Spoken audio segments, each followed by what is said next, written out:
Once again, we welcome you to the program Know Yourself. This program we have designed to help build our relationship, give us information, and so we can live peacefully in life and this society. We have embarked upon a very long journey. Our target has been biblical dating and courtship, targeting the youth or people who are single and are now entering into the institution called marriage. The last time that we met, we promised that we'll give you a very interesting topic, and the topic is qualities you do not want in a partner. Once you are choosing, once you want to select a mate, you should know right from the word go that there are certain qualities I don't want to see in a partner. And so, because you have some of these things at the back of your mind, as you interact, it will help you in your decision. It will facilitate your selection or your choice. Yes, apart from all this, let me also mention that God is the ultimate, so never forget to pray alongside so you can be directed and by the assistance of God to the right person as you envisage to get some of these qualities from that individual. Maybe you don't want someone who is controlling. There are some individuals, when you come or they come your way, they push you over. They don't allow you to air your views. And they try to subdue you all the time. They put you in the background. You are not heard. And so you want to pick this one as a quality that you don't want to see in a partner. Apart from that, there are some individuals who are also passive in the sense that things that interest you, they do not care. If you are in trouble, you can be alone. If joy comes, you can be alone. If you don't want that individual who is passive in your life, you should know it and then see it in your relationship before you decide to commit the rest of your life into that individual. Other than that, you go and you see that that person, this is how he or she is. And marriage, from Christian standpoint, is not a journey that you can easily enter and come back. And so you should know some of these things. There are some individuals, yes, jealousy is good, but some do, I can say they over-jealous. They invade your space. You see them to be tailing you around. Everywhere you go, they nose around. They want to find everything. They don't trust you. And so if that person, again, some of these things, yes, once we would be married, I should also have my privacy. And so if you see that individual, then it's a no for you also. Then this issue of hostility, there are some people like that. Yes, as from you, you are attracted to him or her. How about others? The way he receives, the way he responds to issues. When people come to him, is he open-handed individual? Is he that embracing? You want to find out all this. Then I may say that there are other individuals who are over-dependent. Yes, you can depend on others, but if you don't have mind of your own, you cannot decide on your own. Every single thing, because in life, at times, even if you are a female, there are issues at times your husband will be away and that you should take some decisions yourself. And so for you, maybe it could be one of your no's.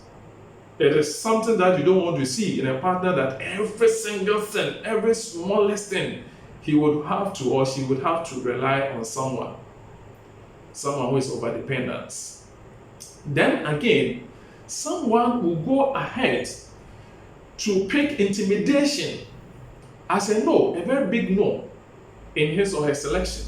How can you be intimidated or you feel intimidated before your own partner, before your own husband or your wife? And so for you, you don't want someone who will intimidate you and will not allow you to also bring out your God-given talent in you to help you come out. Also, for you, if you see someone who is that intimidating, you don't want to pick him or her unless the person works it round. So these things that we are discussing are things that will help you to know. I mean, it will vary from one person to another. And so for others, they also want to look at someone who hasn't got that physical attraction. At least there is a saying that beauty lies in the eye of the beholder. But at least something should hook the two of you in terms of attraction. It could be anything around that individual. So if that person lacks attraction, maybe for you it's a no. Then there are some individuals who are violent. And so if you see that that individual is violent in life, for you, that physical violence is also a no, a big no, when you see that individual, per your interaction with him, per your discussions, per your observations. If these things you see in some individuals, you say they are no for you. Now, this is also very crucial to some individuals. We're not saying that you would pick all of them, but this thing that I'm coming to say is also a very big no to some individuals, that almost all the time when you are discussing, when you are talking, you lack that agreement or something that really matters to you. It could be religion. It could be the food you like. It could be entertainment. It could be anything. That thing matters to you most in your life. But that person also fails to agree with you. That means you are incompatible. Assuming you come together and that thing that you cherish, he or she also hates, then how can you find comfort in that environment? And so that is also a big no to some individuals. Then there are individuals who are also very critical. They possess critical attitudes, nagging. And a critical person is some individual who would not see anything good in you. The least thing that you do, the person criticizes you. Are you comfortable? Will you be comfortable in such a situation? You should know before you enter the marriage institution. These things are things that we are discussing. These are things that will help guide us as we select, as we choose. And then someone who is argumentative. Anything when you see something to be black, he or she sees it to be white. Almost all the time arguing. There are some individuals who didn't know some of these things and entered into the institution before knowing. And as I said, you cannot just be married and then get out the next moment, especially for us who are Christians. And that some of these things, if you don't consider them before you enter, you would say all the prayers in this world. That is how the person's makeup is.